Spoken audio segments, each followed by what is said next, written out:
কিসের আশায়? ওই 5% ভোটের আশায়।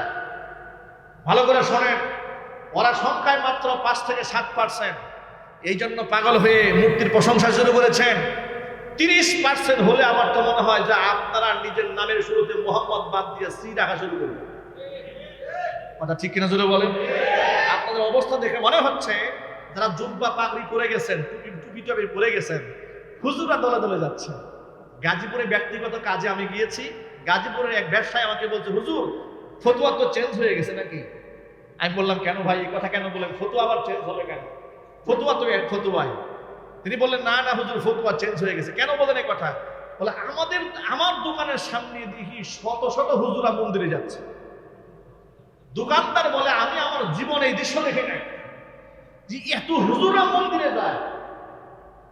ওই সমস্ত হুজুরদের প্রতি আমার খুব করুণা হয়।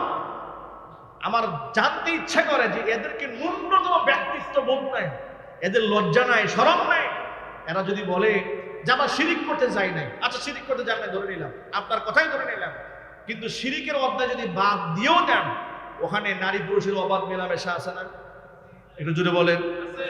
গান বাজনা আছে না? উলুধ্বনি আছে না? তাহলে স্পষ্ট জেনে যে এখানে এতগুলো হারাম কাজ হচ্ছে, এগুলো আমাকে দেখতেই হবে। জেনে শুনে আপনাকে যাওয়ার এই পারমিশনটা দিল কে? বলে, আমরা মানবতার কাজ করি। আপনি মানবতার কাজ করেন, আল্লাহর কাসাম এটা মানবতার কাজ নয়, এটা শয়তানের কাজ। আপনি কি রসুলের চাইতে বেশি মানবিক হয়ে গেছেন? আমার নবীজির চাইতে বেশি মানবিক হয়েছেন? নাউযুবিল্লাহি মিন যালিক। আল্লাহ আমাদেরকে হেদায়েত দান করুক। আরো জোরে কোন আমিন। কত ব্যাখ্যা দাঁড় করিয়েছে। শুভেচ্ছা দেওয়াতে অসুবিধা নেই, রাজনীতিবিদরা দিতেই পারে। উনি বড় রাজনৈতিক লিডার, দেওয়াতে কোনো অসুবিধা নাই, কোনো ঝামেলা নাই। নিজেদের মতো ফতুয়া বানায় নিচ্ছে। মনে রাখবেন, ফতুয়াকে যারা তাহারিফ করে, নিজের দলের পক্ষে নেওয়ার জন্য জায়েজ করার চেষ্টা করে, আল্লাহর কসম করে বলি, এরা ইসলামের জন্য রাজনীতি করে না, এরা দলে ক্ষমতায় যাওয়ার জন্য রাজনীতি করে। একদম পরিষ্কার।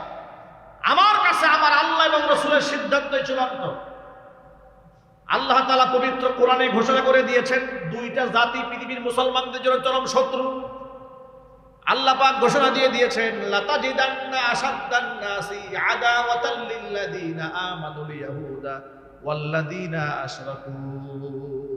দুইটা জাতি হচ্ছে নিকৃষ্ট শয়তান, নিকৃষ্ট শত্রু মুসলমানদের। কয়টা জাতি? জোরে বলুন। ফিরি দেখাতে গিয়ে, আন্তরিকতা দেখাতে গিয়ে ঈমান বিক্রি করে নাই? জোরে বলেন। ঈমান বিক্রি করে নাই, মূর্তির প্রশংসা করে নাই, করেছে। বিনিময়ে প্রাপ্তিটা কি মুসলমান? বিনিময়ে প্রাপ্তি হচ্ছে অপূর্ব পাল নামক এক কুলাঙ্গার নর্থ সাউথ বিশ্ববিদ্যালয়ে আমাদের কলিজার টুকরা কোরআনকে ছিঁড়ে পায়ের নিচে প্রদলিত করে। এটা হচ্ছে ওই যে আপনি হিন্দু মুসলিম ভাই ভাই অমুক মার্কায় ভোট চাই বলেছেন না, এই আপনাদের পাপের প্রায়শ্চিত্ত এটা। আপনারা ভুলে গিয়েছিলেন যে এরা আপনার আপন হবে না, কিন্তু আল্লাহ পাক নজিরা দেখাই দিলেন। তোরা বলো হিন্দু মুসলিম ভাই ভাই, টাকায় দেখ, ওই হিন্দুরা আল্লাহর কোরআনকে পায় নিয়ে প্রদলিত করছে। কিন্তু আশ্চর্যের ব্যাপার, এই দেশে একটা মন্দির নিয়ে ষড়যন্ত্র হলে স্বরাষ্ট্রমন্ত্রীকে উপদেশ সেখানে গিয়ে হাজির হয়ে যায়, সেখানে গিয়ে এমপিরা চলে যায়, সচিবরা চলে যায়, সব বুদ্ধিজীবী মহল সরব হয়ে যায়। কিন্তু আল্লাহর কোরআন নিয়ে যে এত বড় ঘটনা ঘটে গেল, বাংলাদেশের ওই সমস্ত নেতৃবৃন্দ যারা বলেন হিন্দু মুসলিম ভাই ভাই, তাদের একটা প্রতিবাদকে আপনারা দেখেছেন? এটা জুড়ে বলেন না কেন? কোরআনের অবমাননা নিয়ে এই দেশের ধর্মমন্ত্রী বড় দুঃখজনক ভাবে বলতে হয় আমাকে, যে ধর্মমন্ত্রী একজন আলেম হয়ে পূজায় যেতে লজ্জা হয় না, কিন্তু কোরআন অবমাননা নিয়ে তার একটা টু শব্দ আমরা শুনতে পাইনি। কথা ঠিক না? ঠিক করে বলেন। এই আশ্বাস আমরা কোথায় গিয়ে ব্যক্ত করব? ভাইরা আমার, এই জন্য ঈমান আমল সবার আগে তাওহীদ আর শিরকের ব্যাপারে সতর্ক থাকতে হবে। আমার ঈমানের উপরে পৃথিবীর কোনো কিছু প্রাধান্য থাকতে পারে না।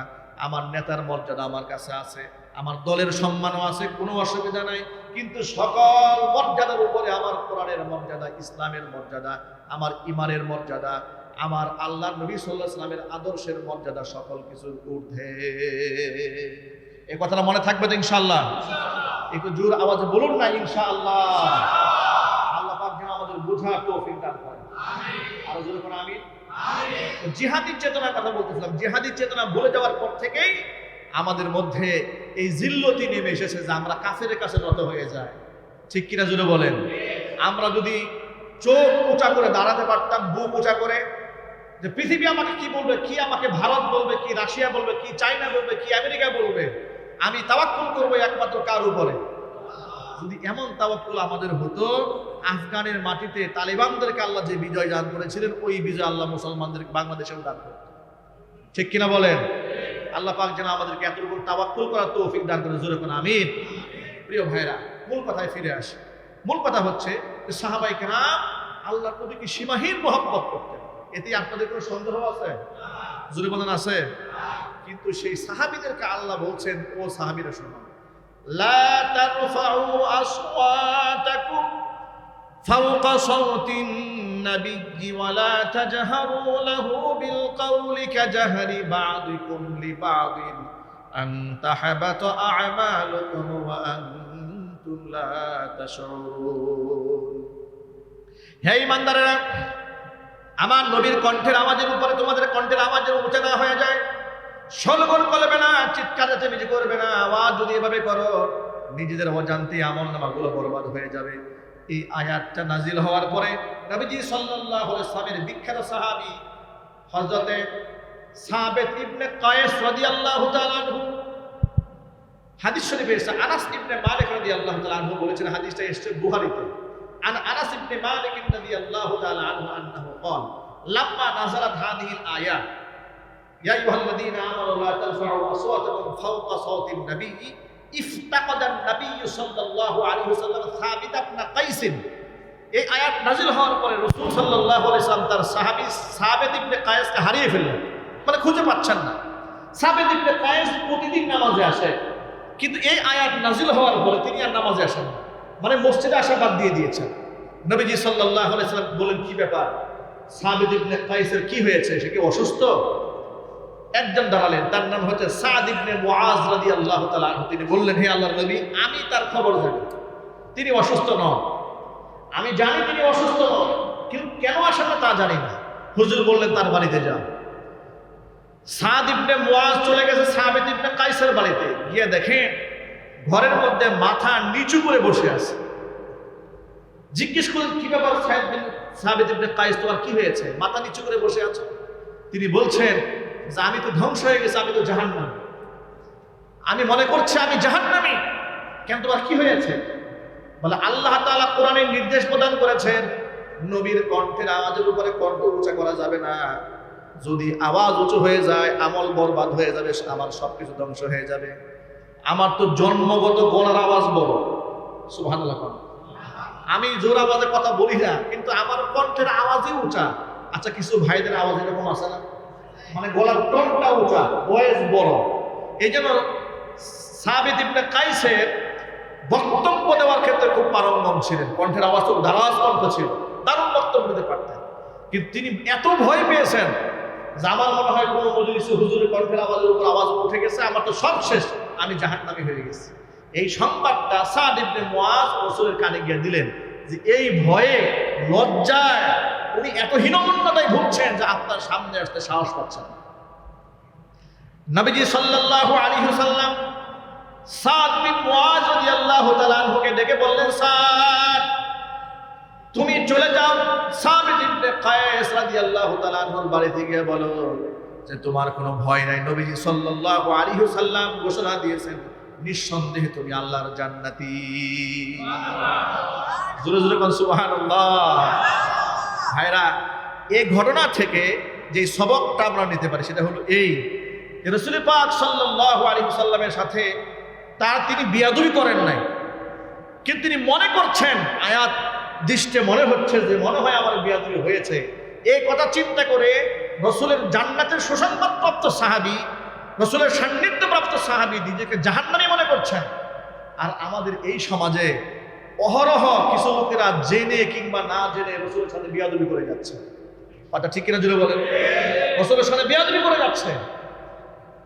দুদিন আগে এক বক্তা বলেছে মুহাম্মদ সাল্লাল্লাহু আলাইহি ওয়াসাল্লাম সাংবাদিক ছিলেন।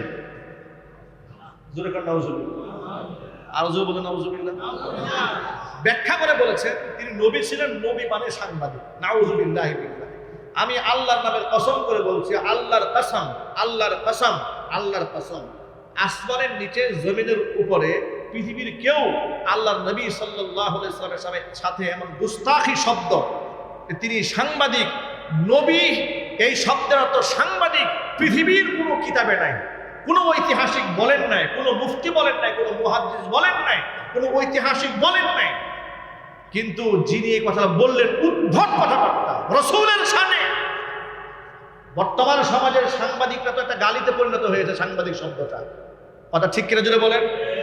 বাংলাদেশ সহ গোটা পৃথিবীর অধিকাংশ সাংবাদিকদের অপকর্মের কারণে বাংলাদেশে সাংবাদিক একটা গালিতে পরিণত হয়েছে। কথা ঠিক কিনা বলেন? সব সাংবাদিকরা সত্য মিথ্যা বলে, কিন্তু আশ্চর্যের ব্যাপার মুহাম্মদ রাসূলুল্লাহ সাল্লাল্লাহু আলাইহি ওয়াসাল্লাম বার্তা বাহক ছিলেন। কার বার্তা? এটা আল্লাহর বার্তা। আল্লাহু আকবার বলেন। আল্লাহর বার্তা যিনি বহন করেন তাকে নবী বলা হয়, আর মানুষের বার্তা যে বহন করে তাকে সাংবাদিক বলা হয়। কোথায় সাংবাদিক, কোথায় নবী? এত বড় গোস্তাখি করেছে। তাকে বোঝানো হলো, আলেমরা বুঝালেন, মুফতিরা বুঝালেন, ফতোয়া দিলেন, নিষেধ করলেন, বারণ করলেন। তিনি তো তওবা করবেন দূরের কথা, তার পক্ষে বেশ কিছু আলেম একত্রিত হয়ে দাঁড়িয়ে গেল, যেহেতু উনি আমার দলের, অতএব দুঃখ প্রকাশ করলে দল ছোট হয়, এই জন্য তওবা করা যাবে না, এর উপর অটল থাকতে হবে। নাউযুবিল্লাহি মিন যালিক। সাহাবায়ে কেরামের ইমানের অবস্থা আর আমাদের ইমানের অবস্থা। আল্লাহ আমাদের এই জবানকে হেফাজত করুন, আমিন। একটু জোরে কোন আমিন। আমিন। এই জবান দিয়েই মানুষ অপমানিত হয়, এই জবানের কারণেই মানুষ সম্মানিত হয়। এই জন্য নবী করিম সাল্লাল্লাহু আলাইহি ওয়াসাল্লাম জবানের ব্যাপারে কত মারাত্মক কথা বলেছেন। আল্লাহ রাসূল বলেন, দুইটা অঙ্গের গ্যারান্টি যে আমাকে দেবে, আমি তাকে জান্নাতের গ্যারান্টি দেব। সুবহানাল্লাহ বলেন। আল্লাহর হাবিব সাল্লাল্লাহু আলাইহি ওয়াসাল্লামের ভাষায়, মাইয়াতুমান লি মা বাইনা লাহিয়াইহি ওয়া মা বাইনা রিজলাইহি আদমান লাহুল জান্নাহ। যেই ব্যক্তি আমাকে দুইটা অঙ্গের গ্যারান্টি দেবে, এক হচ্ছে লজ্জাস্থান আর এক হচ্ছে তার জবান, এই দুইটা অঙ্গের গ্যারান্টি যে আমাকে দেবে, আমি নবীজি সাল্লাল্লাহু আলাইহি ওয়াসাল্লাম ওই ব্যক্তিকে জান্নাতের গ্যারান্টি দিয়ে দেব। ভাইরা, আমরা আমাদের নবীর সাথে সর্বোচ্চ আদব রেখে চলাচল করবো। আমরা বলি ইনশাআল্লাহ। রাসূলের প্রত্যেকটা সুন্নাহকে আমার জীবনের চাইতে দামি মনে করবো। বলেন ইনশাআল্লাহ। আজকের পর থেকে সুন্নাহ ভিত্তিক আমরা নামাজ পড়বো ইনশাআল্লাহ। সুন্নাহ ভিত্তিক জীবন কায়েম করব, সংসার পরিচালনা করব, সুন্নাহ ভিত্তিক আমরা রাজনীতি করব, সুন্নাহ ভিত্তিক আমি আমার পেশাকে পরিচালিত করব। পারবো না ইনশাআল্লাহ? আমার আপনার জন্য মডেল হচ্ছে দু জাহানের বাদশা ইমামুল মুরসালিন রাহমাতুল লিল আলামিন খাতামুল আম্বিয়া নবিয়ুনা মুহাম্মদুর রাসূলুল্লাহ সাল্লাল্লাহু আলাইহি ওয়াসাল্লাম। আল্লাহ পাক যেন কাল হাসরের মাঠে নবীজি সাল্লাল্লাহু আলাইহি ওয়াসাল্লামের শাফাআতে আমাদেরকে ধন্য করে, আমাদেরকে বেগুনাহ মাসুম বানিয়ে হুজুরের শাফাআতে আমাদেরকে গুনাহ থেকে মুক্ত করে রাসূল পাক সাল্লাল্লাহু আলাইহি ওয়াসাল্লামের সাথে জান্নাতে থাকার তৌফিক দান। আমিন।